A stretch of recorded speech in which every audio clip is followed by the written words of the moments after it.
خانقاہ ربانیہ نقشبندیہ روحانی معالج پیر مفتی احسن محمود نقشبندی صاحب۔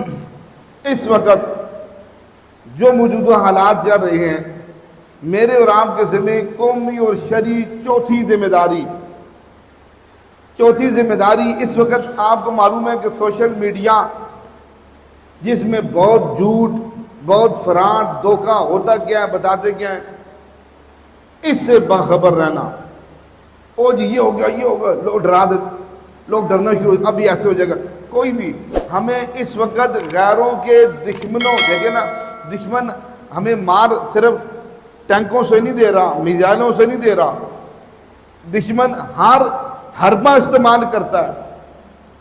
ہمیں اسلام کو کمزور کرنے کے لیے، مسلمانوں کو کمزور کرنے کے لیے ہر حربہ استعمال کرتا ہے۔ اب مختلف قسم کا میڈیا کے اوپر پروپیگنڈا آ رہا ہے، اور جی پاکستان تو ابھی ختم ہو جائے گا، پاکستان کا نام ابھی پتہ نہیں کیوں، نا بھائی کیوں ختم ہوگا پاکستان؟ ہماری فوج سو رہی ہے، ہمارے جوان سو رہے ہیں، کیسے اس کے طیارے اڑے اور کیسے ان کو ناک چنے چبا کے رکھ دیے، اپنی حدود میں بھی داخل نہیں ہونے دیا۔ اب اس کو بھی پتہ لگے کہ یہ سو نہیں رہے، یہ جاگ رہے ہیں۔ تو اس موقع پہ صرف فوج نے نہیں جاگنا، ہم نے بھی جاگ کے رہنا ہے۔ ہم نے بھی غیروں کے پروپیگنڈوں سے اور غلط خبروں سے اپنے آپ کو بچانا ہے۔ ایک ڈرون کے تحت 10 ڈرونوں کی خبریں آ جاتی، ادھر بھی گر گیا، ادھر بھی، لو کیا ہوگا بھائی؟ ہمیں کیوں بھائی تصدیق کریں، غلط خبروں کی طرف دھیان ہی نہ دیں۔ اس لیے یہ موقع ہے اپنے دشمن کے ہر حربے سے اپنے آپ کو بچانے کا اور اس کے ہر پروپیگنڈے کا جواب دینے کا۔ دیکھیں جہاد صرف تلوار سے نہیں ہے، جہاد اس وقت قلم سے، جیسے ہم نے دعاؤں کے ذریعے سے جہاد میں شریک ہونا ہے۔ ہماری فوج لڑ رہی ہے، ہمارے اندر اللہ پاک ایسا جذبہ جہاد بیدار کر دیں کہ جس وقت کہا جائے کہ عوام اٹھے تو ہم نہیں کہے کہ بھائی ان کو تنہائی کیوں کس بات کی دیتے ہو، یہ تنہائی لے رہے ہیں فوجی، یہ کیوں نہیں لڑتے، ہم کیوں لڑیں؟ نہ نہ نہ نہ، یہ تو دیکھیں نا، یہ ایک دفاعی پوزیشن ہے۔ فوج جو ہے یہ دفاع کے لیے ہے۔ جہاد اللہ نے صرف فوجیوں کے اوپر، فوج والوں کے اوپر فرض نہیں کیا کہ فوج والوں کے اوپر جہاد فرض ہے۔ اللہ نے جب جہاد کا کہا، ایمان والوں کو مخاطب کر کے تم سب کے اوپر جہاد فرض ہے۔ دیکھیں جب بدر کے موقع پر جہاد کی آیت اتری کہ یا ایھا الذین آمنوا کتب علیکم القتال، ایمان والو اب تمہارے پہ لڑنا فرض ہو گیا ہے۔ اور قرآن خود کہتا ہے وَهُوَ كُرْهٌ لَكُمْ، یہ لڑنا تو تمہیں بڑا برا لگے گا۔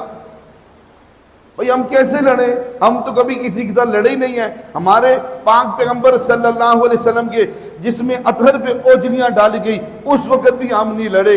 پاک پیغمبر صلی اللہ علیہ وسلم کے قدموں کے اندر کانٹے بچھائے گئے، ہم اس وقت بھی نہیں لڑے۔ چوکو چراہوں میں محبوب کبریا صلی اللہ علیہ وسلم کی بیٹیوں کو طلاقیں دی گئی، اس وقت بھی نہیں لڑے۔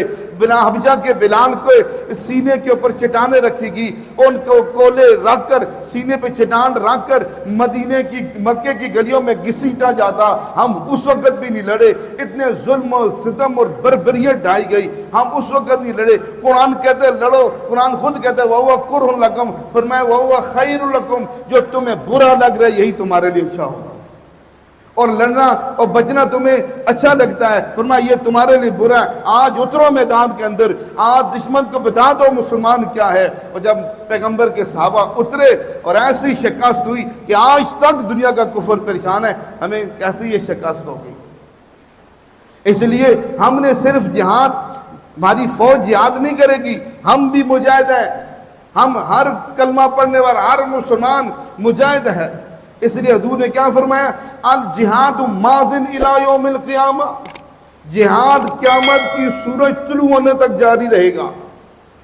جہاد قیامت کے، اس لیے ہماری چاہت ہے، پتہ میں اپنی بات کر رہا ہوں، اس وقت جو یہ ہندو بنیاں عرصے دراز سے دھمکیاں دے رہا ہے، میں پانی بند کر دوں گا، میں یہ کر دوں گا، میں وہ کر دوں گا، میں 3 منٹ میں پاکستان کو پورا ختم کر دوں گا، ابھی اس کو ہمارے ایمان کے ایسا جذبہ اور ولولہ ہونا چاہیے، خدا کی قسم ہم مل کر اس کو ایسا سبق سکھائیں یہ دوبارہ آنکھ اٹھانے کے قابل نہ رہے، ایسا ذلیل و رسوا ہو جائے دنیا کے سامنے آنکھ اٹھانے کے قابل نہ رہے۔ اب اس وقت ہمارے ہاں جادو، جنات،